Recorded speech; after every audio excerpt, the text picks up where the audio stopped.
Donc nous avons le plaisir et l'honneur surtout de recevoir aujourd'hui le comité exécutif du CRAT. Le CRAT, c'est une organisation qui est ancienne et qui vise à répondre à un certain nombre de besoins de 31 pays africains. Comment? En organisant des projets de recherche entre laboratoires africains, laboratoires européens ou d'autres laboratoires, visant à répondre à des questions posées par les pays africains, qui sont souvent des questions très finalisées, très appliquées. Nous évoquions tout à l'heure, Abdel Benaraman, qui fait partie de l'URGV, évoquait tout à l'heure comment une technologie dans la biologie végétale pouvait permettre en quelques mois de disposer de plantes mieux adaptées à un environnement qui est très changeant. Et comme vous avez vu, vous avez les secteurs principaux. On retrouve là des secteurs qui nous intéressent directement, nous ici, agroalimentaire, biotechnologie, énergie renouvelable et nouvelle, c'est-à-dire tout ce qui tourne autour des bioénergies. Et puis là-bas, développement durable et les technologies de l'information. Et nous sommes très heureux que le CRAT ait choisi de mettre son bureau, son futur ici à Évry, à Génopole, bureau qui aura comme mission d'aider au montage de projets en s'appuyant sur les structures de réseau que nous connaissons les uns les autres, ici en France, mais bien sûr aussi en Europe.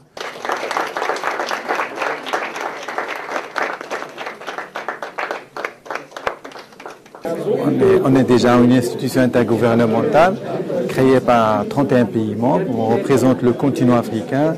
On est l'institution de référence en termes de technologie sur le continent africain.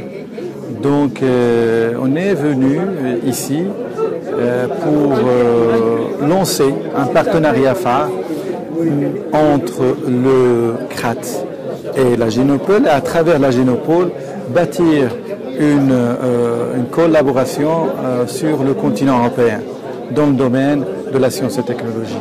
On souhaite créer une structure phare qui va servir demain de plateforme, qui va lever tous les projets dans le domaine de la science et technologie qui vont être initiés ici à Paris à partir d'Ivry, mais qui vont avoir leurs résultats sur tout le continent africain. Alors, le continent africain, c'est un pays très riche.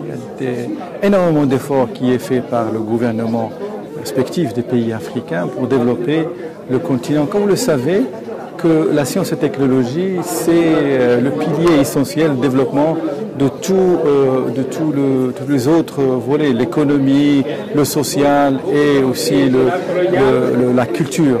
On a un potentiel énorme, on a des financements, les bailleurs de fonds nous donnent énormément d'intérêt, mais on n'arrive pas à avoir des projets bancables qui passent directement au service de la population africaine. C'est un projet de partenariat qui repose sur l'idée du transfert de technologie.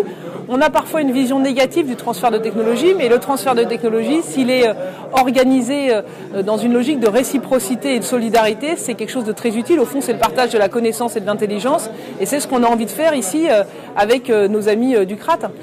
Et Évry, je crois, ici au Génopole, est vraiment à l'image de ce que peut être un transfert de technologie et d'intelligence efficace et utile. L'intérêt pour Génopole est simple, c'est de permettre à nos laboratoires, à nos entreprises, de collaborer sur des projets d'intérêt pour les pays africains, les 31 pays africains qui constituent le CRAT, sur des projets visant à régler un certain nombre de questions qu'ils se posent. Et donc ça fait partie de ce qu'on appellera le partenariat en général, bien entendu avec un attachement tout particulier s'agissant de l'Afrique centrale, mais aussi de la zone euro-méditerranéenne, de renouer des liens ou de les renforcer des liens, comme par exemple avec la Tunisie ou d'autres, afin de faire en sorte que ces pays puissent tirer profit de ces recherches, d'une part, voire de faire du développement économique autour de ces questions, d'autre part. Génopole a des liens évidemment avec d'autres pays que l'Afrique, hors de l'Afrique, et au fond nous pourrions être une plaque tournante entre ces pays et les pays africains représentés dans le CRAT. C'est là, à l'évidence, ce que l'on pourrait faire avec la région de Wuhan, en Chine, qui a ses propres liens avec l'Afrique, mais nous pourrions être un lieu où se rencontrent nos amis africains, nos amis chinois, que nous voyons régulièrement. Je pense aussi évidemment à l'Amérique du Sud. Je pense également aux autres pays européens avec lesquels nous avons de nombreux liens.